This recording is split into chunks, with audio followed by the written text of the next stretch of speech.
এবারের 2024-এর ভয়াবহ বন্যায় ক্ষতিগ্রস্ত মানুষদের পাশে দাঁড়াবার জন্য শুরু থেকে আমরা চেষ্টা করেছি। রাত দিন এখানে কাজ চলছে। আপনারা দেখতে পাচ্ছেন আমাদের পেছনে যে কার্যক্রম, এই কার্যক্রম সারাদিন চলছে, রাতভর চলছে এবং আমাদের আজকে 10ম দিন চলছে কাজের। আর এই জায়গাতে 8ম দিন, গত শুক্রবার থেকে আমরা শুরু করেছি এই জায়গাতে। আর পুরো কার্যক্রম আমরা শুরু করেছি অনেক আগে থেকে। আপনি একটু মেহরবানি করে ওইদিকে একটু দাঁড়ান। পুরো কার্যক্রম আমাদের চলছে 10 দিন যাবত, আর এখানে আমাদের স্পেসিফিক কাজ চলছে 8ম দিনে। তো আমরা এই 8ম দিনে কোন জায়গায় দাঁড়িয়ে আছি, আপনারা যেহেতু এসেছেন আমরা আপনাদেরকে একটু আপডেট দিতে চাই। আমরা এ যাবৎ চাল কিনেছি, ত্রাণ সামগ্রী হিসাবে চাল কিনেছি আমরা 998 মেট্রিক টন, যেটাতে আমাদের খরচ হয়েছে 5,55,80,000 টাকা। আমাদের ডাল কেনা হয়েছে 200 মেট্রিক টন, যেটাতে খরচ হয়েছে 2,03,60,000 টাকা। আমাদের লবণ কেনা হয়েছে 112 তেল কেনা হয়েছে 200 মেট্রিক টন, সেটাতে খরচ হয়েছে 3,15,40,000 টাকা। আর লবণ কেনা হয়েছে 112.50 মেট্রিক টন, যেটাতে খরচ হয়েছে আমাদের 38,30,000 টাকা। এবং আমাদের খেজুর কেনা হয়েছে 120 মেট্রিক টন, যেখানে খরচ হয়েছে আমাদের 4,60,50,000 টাকা। আর সুগার অর্থাৎ চিনি কেনা হয়েছে 20 টন, সেখানে খরচ হয়েছে আমাদের 23,91,200 টাকা। চিড়া কেনা হয়েছে 40 টন, সেখানে খরচ হয়েছে আমাদের 22,51,000 টাকা। এবং পানি কেনা হয়েছে 100 টন, যেখানে খরচ হয়েছে আমাদের 9 লক্ষ টাকা। আর ভুসি অর্থাৎ গোখাদ্য কেনা হয়েছে 67.38 মেট্রিক টন, সেখানে আমাদের খরচ হয়েছে 29,06,750 টাকা। সর্বসাকুল্যে আমাদের মালামাল কেনা হয়েছে 1,857 মেট্রিক টন। ত্রাণ সামগ্রী কেনা হয়েছে এ পর্যন্ত, যেখানে খরচ হয়েছে 16,58,08,950 টাকা। আর আমরা পানি একটু শুকিয়ে গেলে, বন্যার পানি একটু শুকানো শুরু করলে 1 লক্ষ পরিবারকে 25 কেজি করে চাউল দেব ইনশাআল্লাহ। কারণ আমরা জানি যে বন্যার পানি শুকিয়ে গেলেই কিন্তু মানুষের কষ্ট শেষ হওয়া নয়, বরং অনেক কষ্ট তখন শুরু হয় নতুন করে। বিশেষ করে যারা ছোট ছোট ব্যবসার উপরে ডিপেন্ডেন্ট ছিল, সেগুলো শেষ হয়ে গেছে, তারা নতুন করে দাঁড়াতে আরো সময় লাগবে। তারা যেন দাঁড়াতে পারে এবং 15 দিন 20 দিন যাতে অ্যাটলিস্ট তারা আরো চলতে পারে, সেজন্য আমরা 1 লক্ষ পরিবারকে 25 কেজির করে চাউলের বস্তা দেব। এখানে আমাদের লাগবে হলো 2500 টন। এর অর্ডার আমরা ইতিমধ্যে দিয়ে ফেলেছি, অর্থাৎ পার্চেসিং হয়ে গেছে। আগামী 3 বা 4 তারিখ ইনশাআল্লাহ, 3 তারিখে মাল ডেলিভারি পাবো, 4 তারিখ থেকে আমরা ডিস্ট্রিবিউশন শুরু করব। ফেনীর যে সমস্ত এলাকা শুকিয়ে গেছে সেই এলাকাগুলোতে বিশেষ করে। সেখানে আমাদের খরচ হবে 14,15,00,000 টাকা। সর্বসাকুল্যে আমাদের মোট মালামাল যেটা এই পর্যন্ত আমরা কিনেছি, যার কিছু প্রস্তুত হয়ে বিতরণ হয়ে গেছে, কিছু প্রস্তুত হচ্ছে, আর কিছু ডেলিভারির অপেক্ষা আছে, সব মিলিয়ে দাঁড়াচ্ছে হলো 4,357.88 মেট্রিক টন ত্রাণ সামগ্রী। এবং এ পর্যন্ত এই ত্রাণ সামগ্রীর পেছনে আমাদের যে খরচ হয়েছে সেটা হলো 30,73,08,950 টাকা। আপনাদেরকে একটু জানিয়ে রাখতে চাই, আমাদের এ পর্যন্ত যে ফান্ড আমাদের কাছে এসে পৌঁছেছে, আপনারা সাংবাদিক ভাইরা বারবার আমাকে প্রশ্ন করেছেন কত টাকা এসেছে। আমরা ফিগারটা এক্সাক্ট আপনাদেরকে বলতে পারিনি। গতকাল অর্থাৎ বৃহস্পতিবার একেবারে অফিস শেষে আমাদের কাছে যে আপডেট এসেছে আমাদের অ্যাকাউন্টস থেকে, সেটা হলো আল্লাহ তাআলার অশেষ অনুগ্রহে, সাধারণ মানুষের আস্থায় আমাদের ত্রাণ তহবিলের টাকা 100 কোটি ছাড়িয়েছে। অর্থাৎ 100 কোটির বেশি ফান্ড আমাদের কাছে চলে এসেছে। এই ফান্ডটা আমরা কিভাবে খরচ করব আপনাদেরকে একটু আমরা জানিয়ে রাখতে চাই, আপনাদের মাধ্যমে মানুষকে আমরা জানিয়ে রাখতে চাই। প্রথমত একটু বলে রাখি, আসুন্নাহ ফাউন্ডেশনের সমস্ত প্রজেক্টগুলো বাস্তবায়ন করার আগে আমরা পাবলিকলি ঘোষণা করে বেনিফিশিয়ারি নির্বাচন করি, যাতে কোনো প্রকার পার্সিয়ালিটি না হয়, প্রত্যেকে যেন সমানভাবে পায়, ধর্ম বর্ণ নির্বিশেষে যেন সবাই সুযোগ সুবিধা পায়, সেজন্য আমরা বিশেষভাবে মনোযোগ রাখি। আর আমাদের প্রজেক্ট বাস্তবায়ন শেষে আমাদের প্রত্যেকটা টাকার হিসাব পাই পাই করে আমরা সোশ্যাল মিডিয়ার উন্মুক্ত প্ল্যাটফর্মে দিয়ে থাকি। আমরা 2022-এর বন্যায় অর্থাৎ সিলেটের বন্যায় 18 কোটি টাকার কাজ করেছিলাম, তার প্রতিটি টাকার হিসাব আমরা সোশ্যাল মিডিয়াতে দিয়েছিলাম। তেল কোন কোম্পানির কত টাকায় কিনেছি, আমরা কি পরিমাণ কিনেছি, লবণ, চাল, প্রত্যেকটা জিনিস আমরা ডিটেল এভাবে দিয়ে থাকি। তো এবারও ইনশাআল্লাহ তার ব্যতিক্রম হবে না, প্রত্যেকটা টাকার হিসাব আমরা যথারীতি ইনশাআল্লাহ যথাসময়ে দেবো, আল্লাহ চাইন তো। হ্যাঁ, আচ্ছা, হ্যাঁ, এটা এখানে তো আপনার আমরা মৌলিক হিসাবটা দিয়েছি, এটার ডিটেইল একটু একটু করে প্রতি লিটারের দাম কত পড়েছে সেগুলো ইনশাআল্লাহ ডিটেইল আমরা একেবারে চার্ট আকারে সোশ্যাল মিডিয়াতে আমাদের ভেরিফাইড ফেসবুক পেজ আমরা দিয়ে দিব। এখনো পর্যন্ত আমাদের এখানে ত্রাণবাহী 80টি গাড়ি গত কয়েকদিন আমাদের স্পটে পৌঁছেছে।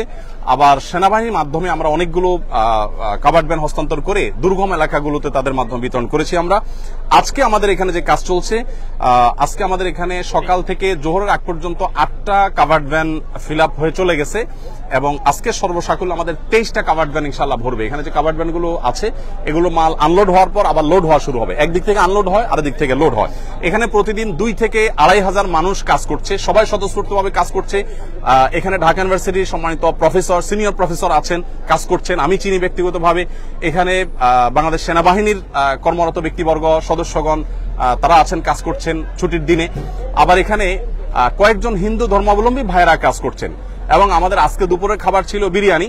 তাদের জন্য আমরা আলাদা খাবার প্রস্তুত করেছি, যেহেতু আমরা জানি আমাদের হিন্দু ধর্মাবলম্বী ভাইরা গরু গোশত খান না, তাদের উপযোগী খাবার আমরা প্রস্তুত করেছি এবং তারাও কিন্তু এখানে শ্রম দিচ্ছে।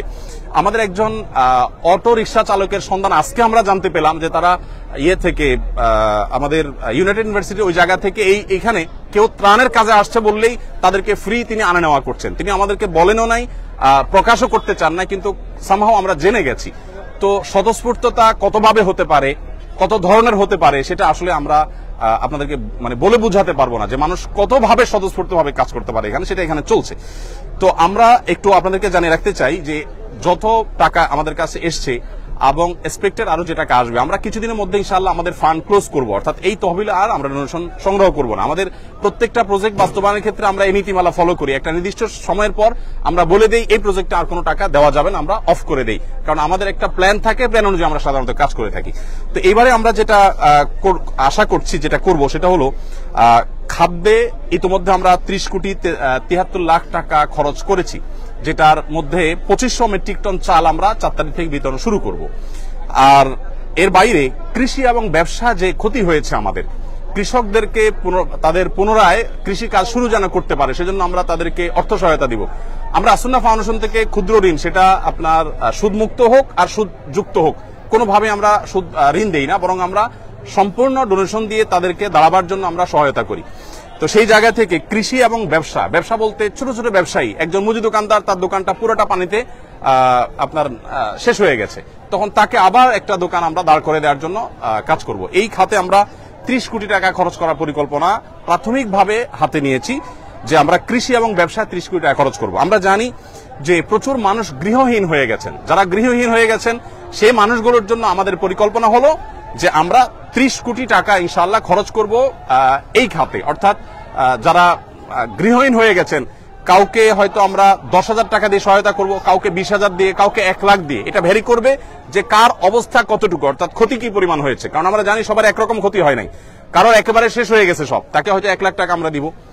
1 লাখ টাকা দেওয়া বলতে 1 লাখ টাকা আমরা একসাথে দিয়ে দিব না, তাকে একটা নির্দিষ্ট সার্টেন অ্যামাউন্ট দিয়ে বলবো এই পর্যন্ত আপনি কাজ নিয়ে আসেন, তারপর আপনি দ্বিতীয় কিস্তি পাবেন, তারপর তৃতীয় কিস্তি পাবেন, যাতে করে টাকাটা পেয়ে গরিব মানুষ নষ্ট করে না ফেলে। এবং সমস্ত টাকা আমাদের অনলাইনে আমরা দিয়ে থাকি, মোবাইল ব্যাংকিং এর মাধ্যমে। নগদ কোনো টাকা আমরা সাধারণত দেই না, কারণ এখানে ট্রান্সপারেন্সি যে জায়গাটা, সেটা তখন পরিচ্ছন্ন থাকে, কারণ যাদের মাধ্যমে আমরা দেবো তারা তো ভলান্টিয়ার।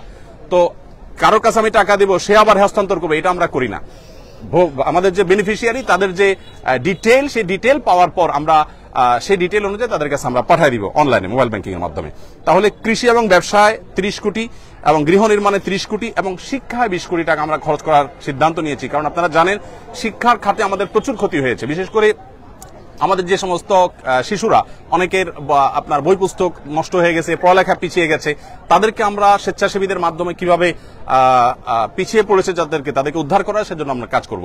আরেকটা জায়গা আমরা কাজ করব, সেটা হলো যে বন্যা যাতে প্রকোপ কমিয়ে আনা যায়, সেজন্য সুদূর প্রসারী প্ল্যান কিভাবে করা যায়, আমরা অনেকগুলো পরিকল্পনা মাথায় রেখেছি, এখনো চূড়ান্ত করি নাই। সেটা নিয়ে আমরা কাজ করব, যে কিভাবে বন্যায় দুর্গতি কমানো যায়। আমরা শুধু ত্রাণ দিলাম সেটাই নয়, বন্যার পানি যাতে নেমে যাওয়ার রাস্তাগুলো পরিচ্ছন্ন থাকে, খালগুলো যাতে পরিষ্কার থাকে। বিশেষ করে এটা সরকারের যারা সংশ্লিষ্ট দায়িত্ব আছেন তারা দেখবেন, নোয়াখালী, চৌমুহনী, লক্ষ্মীপুর এই এলাকাটাতে রাস্তার ধারে যে বড় খাল চলে আসছে, আপনারা জেনে থাকবেন, আমি ওই এলাকার ছেলে, আমি ছোটবেলা থেকে এই খালগুলোকে দেখেছি, এগুলো দখল হয়ে আছে, অর্থাৎ দখলদাররা দখল করে আছে এবং এগুলো নাব্যতা হারিয়ে ফেলেছে, যার কারণে এই যে বন্যার পানি, এটা নেমে যাওয়ার জন্য মিনিমাম যে খাল প্রয়োজন সেটা পর্যন্ত নাই, যার কারণে দুর্দশা আজকে চরম অবস্থায় পৌঁছেছে। আমরা যদি চাই যে প্রতি বছর এরকম ত্রাণ নিয়ে আমরা দৌড়াবো না বা দৌড়াতে হবে না, এটা যদি চাই তাহলে এই খালগুলো আমাদেরকে খনন করতে হবে এবং এগুলো নাব্যতা ফিরিয়ে আনতে হবে, এগুলো দখলমুক্ত করতে হবে। এটা বাংলাদেশ সরকারের কাজ। আমাদের যদি এখানে কোনো অংশগ্রহণ করার সুযোগ থাকে, আসন্ন ফাউন্ডেশন সম্পূর্ণ প্রস্তুত যে আমাদের ভলান্টিয়ার টিম নিয়ে, আমাদের ক্ষুদ্র ফান্ড নিয়ে আমরা ঝাঁপিয়ে পড়বো, যাতে করে প্রতি বছর বন্যা হলে আমরা ত্রাণ নিয়ে যেতে না হয় এবং বন্যা যাতে খুব বেশি দীর্ঘস্থায়ী না হয়। ফেনী, নোয়াখালী, লক্ষ্মীপুর আমি নিজে গিয়েছি। অনেক এলাকা আছে যেখানে পানি ঠায় দাঁড়িয়ে আছে, নামার কোনো নামগন্ধ নেই, 1 সপ্তাহ 10 দিন 15 দিন পর্যন্ত পড়ে আছে। তো সেটা যেন না হয় সেজন্য আমরা চেষ্টা করছি। ফাউন্ডেশন থেকে আমরা বিশেষ কিছু উদ্যোগ নিয়েছি। যে সমস্ত জায়গায় মোবাইল চার্জ দিতে পারছে না আমার বিদ্যুতের অভাবে, আমরা ভাসমান জেনারেটর এবং চার্জিং স্টেশন নিয়ে যাচ্ছি বিভিন্ন আশ্রয় কেন্দ্রে। দেখা যায় যে কলার ভেলায় করে কিংবা কোনো টায়ারে করে আমরা জেনারেটর নিয়ে যাচ্ছি। ইউনাইটেড ইউনিভার্সিটির এবং ইস্ট ইউনিভার্সিটি স্টুডেন্টরা অনেকে আমাদেরকে জেনারেটর দিয়েছে, এসিআই আমাদেরকে কিছু জেনারেটর দিয়েছে, আমরা নিজেরা কিছু জেনারেটর ভাড়া নিয়েছি। এগুলো দিয়ে আমরা আশ্রয় কেন্দ্রে একসাথে 30-40টা মোবাইল চার্জ দিতে পারছি। তারা 7 দিন 8 দিন পরিবারের সাথে যোগাযোগ করতে পারছেন না। এবং সেই সাথে জেনারেটর দিয়ে আমরা অনেক বাড়িতে পানি তুলতে পারছেন না বিদ্যুৎ না থাকার কারণে। তাদের আপনার স্যানিটেশন সিস্টেম ভেঙে পড়েছে, তাদের ওয়াশরুমগুলোতে পানি নাই, তাদের খাবার পানি নাই। তো আমরা এক্ষেত্রেও ভাসমান জেনারেটর নিয়ে বাড়ি বাড়ি গিয়ে আমাদের ভলান্টিয়াররা তারা তাদের মোটর চালু করে পানি ট্যাঙ্কিতে ভরার ব্যবস্থা করছেন। এর বাইরে আমাদের এখান থেকে যে বড় কাভার্ড ভ্যানে মালগুলো যায়, সেখানে ছোট ছোট অনেকগুলো পিকআপে করে মালগুলো একটা পর্যায়ে চলে যায়, তারপর আবার অনেকগুলো ট্রলারে করে বা ছোট ছোট নৌকা করে ভাগ ভাগ হয়ে দূর দূরান্ত এলাকাগুলোতে চলে যায়। দুর্গম এলাকাতে সাধারণত ত্রাণ দেই আমরা, রাস্তার ধারে শহরে সাধারণত ত্রাণ দেই না। এবারও আমি যতবার গিয়েছি 2 ঘন্টা 2.5 ঘন্টা 1.5 ঘন্টা ভেতরে ঢুকে তারপর আমরা ত্রাণ বিতরণ করেছি। আমাদের কাছে যে সমস্ত ত্রাণের সামগ্রী মানুষ দিয়েছে সেগুলো কিন্তু আমি যে হিসাব দিয়েছি এর বাইরে, অর্থাৎ আমাদের যে 4300 টন আমরা ত্রাণ সামগ্রী দিচ্ছি এগুলো আমাদের পারচেসিং করা। এর বাইরে আরো বহু জিনিস আমাদের কাছে এসেছে বিভিন্ন প্রতিষ্ঠান থেকে, বনরুটি, পাউরুটি, কেক, গুঁড়ো দুধ, মুড়ি, পোশাক, মেয়েদের পোশাক, ছেলেদের পোশাক, কারণ আশ্রয় কেন্দ্রগুলোতে তাদের পোশাকের দরকার হয়, এক পোশাকে চলে আসছে। তারপরে বাচ্চাদের জন্য তাদের উপযোগী খাবার, মেয়েদের জন্য আপনার স্যানিটারি ন্যাপকিন, তারপর বিভিন্ন সাইজের পানির বোতল, জেনারেটর, রেডি প্যাকেজ, তারপরে লবণ, পানি, বিস্কিট, গুঁড়া দুধ, লুঙ্গি, চাল, সাবান, সুজি, বিস্কিট, স্যালাইন, এই জাতীয় অনেক জিনিস এসেছে যেগুলো বিভিন্ন প্রতিষ্ঠান দিয়েছে, সেগুলোর সাথে সাথে আমরা পাঠিয়ে দিয়েছি। তো এই হলো আমার কাছে আপডেট যে 100 কোটি টাকা আমাদের ক্রস করেছে ফান্ড, সেটাকে আমরা কিভাবে খরচ করবো একটা পরিকল্পনা আপনাদেরকে দিয়েছি। আর পুঙ্খানুপুঙ্খ প্রতিটি টাকার হিসেব আলাদা করে আমাদের প্রত্যেকটা প্রজেক্টে যেভাবে করি ঠিক একইভাবে আমরা প্রজেক্ট শেষে ইনশাআল্লাহ আপনাদের মাধ্যমে জানাবো। আর ডিটেইল প্ল্যান যেটা সেটা আমরা জানাবো ইনশাআল্লাহ। আর একটা বিষয় একটু বলি যে আমাদের এই যে পরবর্তী কার্যক্রম হবে সেটা আমরা কিভাবে করব। আমরা অন্যান্য প্রজেক্টগুলো যেভাবে করি যে প্রত্যেকটা প্রজেক্টে আমরা উপকারভোগী নির্বাচনের জন্য কয়েকটা লেয়ারে আমরা কাজ করি। প্রাথমিকভাবে আমরা গুগল ফর্ম দিয়ে অনলাইনে বলি যে আপনার আশেপাশে যারা আছেন দুর্গত, অভাবগ্রস্ত, তাদের তথ্য দেন।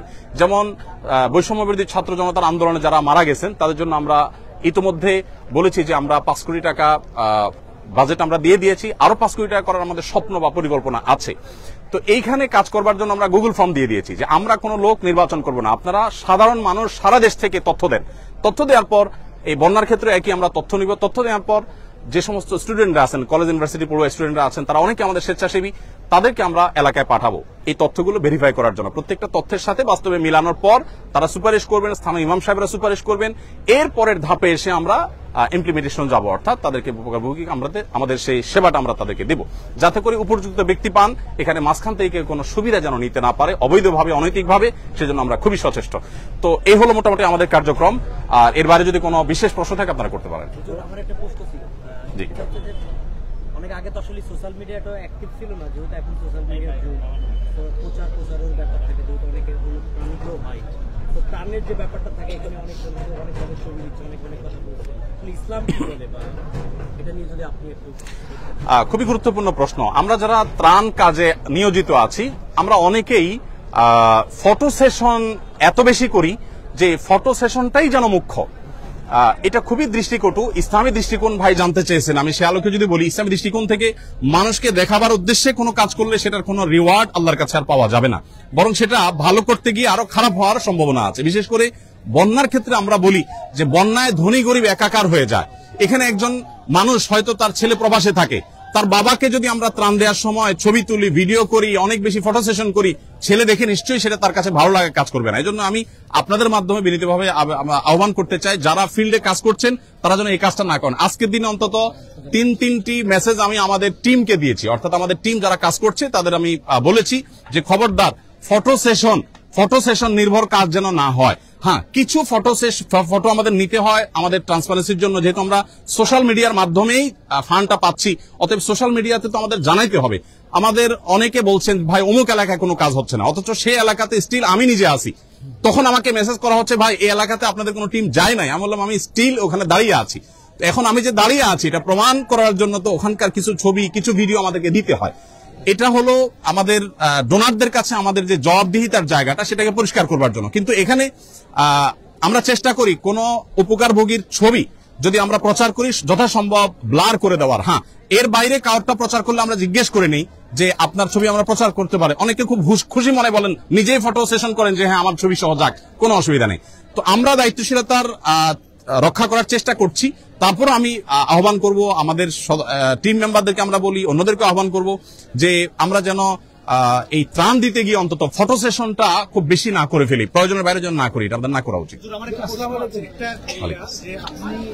গত গণঅভ্যুত্থানে যারা আহত হয়েছিলেন ওইটার কোনো আপডেট আছে কিনা? এখন আমরা বন্যার পাশাপাশি জি ধন্যবাদ। আমাদের প্রত্যেকটা প্রজেক্ট কিন্তু চলমান আছে। একটা প্রজেক্ট আমাদের একটু ক্ষতিগ্রস্ত হয়েছে, সেটা হলো আপনারা জানেন আমরা 3 লক্ষ বৃক্ষরোপণের পরিকল্পনা করেছি। আমরা প্রতি বছর কিন্তু বৃক্ষরোপণ করি, এবছরই না শুধু। 3 লক্ষ বৃক্ষরোপণের এই প্রজেক্টটি আমাদের 1 লাখের কাছাকাছি এসে থেমে গেছে, কারণ তখন থেকে দেশে এই আন্দোলনের কারণে আর এই কাজটা আমরা চালাতে পারিনি। আর যেহেতু গাছ লাগানোর একটা নির্দিষ্ট সময় আছে, অতএব আমরা চাইলে এটা আর আগামী মাসে করতে পারবো না, এজন্য এই প্রজেক্টটা আমাদের থেমে গেছে। বাট ছাত্র জনতার যে আন্দোলন হয়েছে, বৈষম্য বিরোধী আন্দোলন, সেখানে হতাহতদের জন্য আমাদের যে সহায়তা, সেই সহায়তার যে কাজটা সেটা আমাদের চলমান আছে, এটা কিন্তু আমাদের থেমে যায়নি। এবং এই ডিপার্টমেন্টে যাদেরকে দায়িত্ব দেওয়া আছে তাদেরকে বলা আছে দেশ বন্যা হোক, জলোচ্ছ্বাস হোক, যাই হোক না কেন তোমরা তোমাদের কাজ চালাতে থাকো। আমরা ইতোমধ্যে গতকালকে আমার পেজে আমরা ঘোষণা দিয়েছি যে নিহতদের তালিকা যেন সবাই দেয়, কারণ তাদের নিয়ে আমাদের কাজ শুরু হয়ে গেছে। আমরা সপ্তাহ থেকে 10 দিনের মধ্যে আশা করছি নিহতদের পরিবারের কাছে একটা অ্যামাউন্ট যাতে তারা একটু দাঁড়াতে পারেন পিঠ সোজা করে, এটা আমরা তাদেরকে দেব। আর আহত যারা, তাদের মধ্যে 1000+ আহত ব্যক্তির কাছে ইতোমধ্যে টাকা আমরা পাঠিয়ে দিয়েছি, যেটা 3 কোটি প্লাস টাকা ইতোমধ্যে আমরা আহত ব্যক্তিদের হাতে হস্তান্তর করে ফেলেছি। আর বাকি 1000+ আবেদন এর টাকা আমাদের প্রক্রিয়াধীন আছে, যেটা চলে যাবে খুব শীঘ্রই। তো হতাহতদের জন্য সহায়তার যে কাজটা, এটা আপন গতিতে চলছে। আমাদের এই ত্রাণ কার্যক্রমের কারণে সেটা কোনোভাবে বাধাগ্রস্ত হচ্ছে না, ওইটা সঠিকভাবে চলছে। হুজুর, আপনাকে ধন্যবাদ যে গতকাল আমি আপনাকে সেই বাচ্চাদের বই পুস্তকের কথা প্রশ্ন করেছিলাম, আপনারা আজকে সেই উদ্যোগ অলরেডি নিয়েছেন। আমার একটা প্রশ্ন ছিল, একজন আমাকে জানার জন্য আপনাকে বলতে বলছে, সেটা হচ্ছে যে জাকাতের টাকা বন্যার্তদের সাহায্যে ব্যবহার করতে পারবেন কিনা, এমন কোনো আছে কিনা? কারণ যারা বন্যার্ত ওইখানে অনেকেই কিন্তু খুব ভালো ফ্যামিলির লোকজন, তারা কি এটা নিতে পারবে কিনা? আমরা কি বলে সেটা হচ্ছে আমরা দেখি বিভিন্ন মসজিদে, বিভিন্ন মাজারে বেশ টাকা ঘুরতে আসে, এই টাকাগুলো কি বন্যার্থর মাঝে? এটা ইতিমধ্যে আমরা অবশ্য বলেছি একাধিকবার। আর ভাই যেটা বলেছেন, জাকাতের টাকার কিন্তু একটা সুনির্দিষ্ট খাত আছে, একটা নির্দিষ্ট ধরনের ব্যক্তিদের জন্য জাকাতের টাকা ব্যয় করতে হয়। এটার মৌলিক ভাবে বলা যায় একেবারে হতদরিদ্র মিসকিনদের জন্য। এই জন্য আমরা সবসময় বলি যে বন্যার্থদের সেবায় বা বন্যার্থদের সহযোগিতায় জাকাতের অর্থ যথাসম্ভব না দেওয়াটাই নিরাপদ। কারণ হলো বন্যার্থদেরকে যখন আমরা দিতে যাব, তখন আমরা এইটা বলার সুযোগ নাই ভাই আপনি কি ধনী না গরিব, আমি ত্রাণ দিতে গিয়ে এই ভেদাভেদটা আমি তখন করার সুযোগ নাই। বাট আমাদের জেনারেল যে জাকাত দিতে যায়, তখন কিন্তু আমরা একটা ফরম দেই, সেই ফরমের তথ্য উপাত্ত নেই, তার কি অ্যাসেট আছে না আছে, ওইটা আমরা নিরূপণ করি। এখানে যেহেতু সেই সুযোগ থাকছে না, এই জন্য আমরা বলি যদি কেউ জাকাতের টাকা এখানে দেয়, তাহলে তার একটা পার্সেন্টেজ 30 বা 40% টাকা তিনি যেন মাইনাস রাখেন। অর্থাৎ 100 জনকে ত্রাণ দিলে তার 30 বা 40 জন হয়তো বা তিনি জাকাতের হকদার না। এটা মানে সর্বোচ্চ এর বেশি হওয়ার সম্ভাবনা কম আমাদের অভিজ্ঞতার আলোকে, সেজন্য বলি এটা বাদ দিয়ে রাখতে। অর্থাৎ জাকাতের টাকা ত্রাণের ক্ষেত্রে যদি জেনারেল ত্রাণের ক্ষেত্রে দেন, তাহলে একটু হিসাব করে দিতে হবে। আর যদি পার্টিকুলার কোনো গরিবকে আপনি দেন, তাহলে কোনো হিসাবের দরকার নেই, জাকাতটা আপনি দিতে পারবেন। অর্থাৎ একজন গরিব আপনি জানেন আপনার এলাকার বা কারোর মাধ্যমে আপনি নিরূপণ করতে পেরেছেন যে তিনি আসলে জাকাতের হকদার, তার আসলে কিছু নাই, তো তাকে অবশ্যই আপনি ত্রাণের টাকা জাকাতের টাকা থেকে দিতে পারবেন। ধন্যবাদ। আমাদের 100 কোটি প্লাস ফান্ড আমাদের কাছে ইতিমধ্যে এসে পৌঁছেছে এবং আমরা এ পর্যন্ত ওই টাকাটাকে খরচ করার একটা পরিকল্পনা দাঁড় করিয়েছি। খাদ্য সামগ্রীতে 30 কোটি, আমাদের শিক্ষার জন্য 20 কোটি এবং পুনর্বাসনের জন্য 30 কোটি এবং ব্যবসায়ী যারা ক্ষতিগ্রস্ত হয়েছেন, ক্ষুদ্র ব্যবসায়ী এবং কৃষক যারা ক্ষতিগ্রস্ত হয়েছেন তাদের জন্য 30 কোটি টাকা খরচ করার পরিকল্পনা হাতে নিয়েছি। এর বাইরে পরবর্তী কোনো দুর্যোগ হলে সেটা যেন আমরা মোকাবেলা করতে পারি বা সেটা যেন খুব বেশি ভয়াবহ রূপ নিতে না পারে, সেটার জন্য আমাদের একটা আলাদা প্রজেক্ট আছে। সেটার এখন আমরা চূড়ান্ত করতে পারিনি যে সেখানে আমরা কত টাকা খরচ করবো। এটা নির্ভর করবে ফান্ড আর কি আসছে না আসছে। তবে আমরা খুব শীঘ্রই ফান্ড নেওয়া বন্ধ করে দিব। একটু ছোট করে শেষে দিয়ে জানতে